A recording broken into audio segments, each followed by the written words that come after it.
তাল গাছের পেত্নির গল্প। অনেক দিন আগের কথা।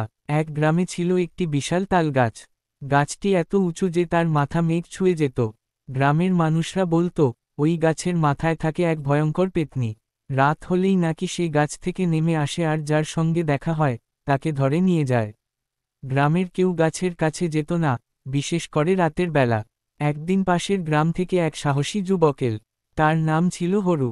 সে গ্রামে শুনল পেত্নির গল্প আর বলল, পেত্নী টেতনি কিছু নেই, সব গায়ের লোকের গুজব। সেদিন রাতে হরু এক হাতে লণ্ঠন আর অন্য হাতে লাঠি নিয়ে তালগাছের নিচে বসে রইল।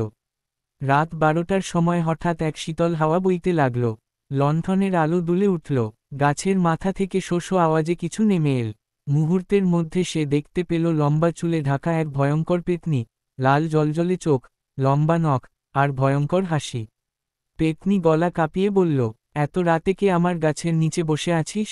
হরু ভয় কাঁপলেও লাঠি তুলে বলল, আমি হরু, গুজব ভাঙতে এসেছি। পেত্নী তখন হেসে বলল, তুই সাহসী, তাই তোকে ছেড়ে দিচ্ছি, কিন্তু আমার গাছের তলায় আর কখনো আসবি না।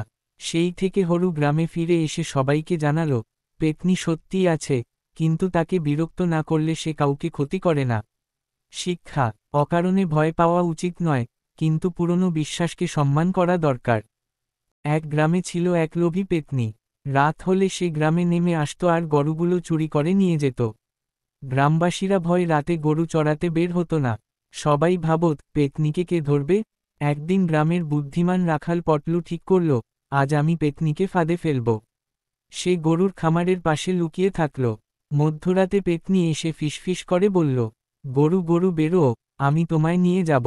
কিন্তু গরু বেরোনোর বদলে পটলু চুপচাপ একটা বড় বাঁশের ঝুড়ি পেত্নীর মাথায় ফেলে দিল। পেত্নী আঁতকে উঠল আর চিৎকার করতে লাগল। গ্রামের লোকজন দৌড়ে এসে পেত্নীকে বেঁধে ফেলল। পেত্নী কাঁদতে কাঁদতে বলল, আমি আর কোনোদিন গরু চুরি করব না। সেই থেকে গ্রামে আর কোনো গরু হারায়নি। সবাই পটলুর বুদ্ধির প্রশংসা করল আর পেত্নীও গ্রাম ছেড়ে পালালো।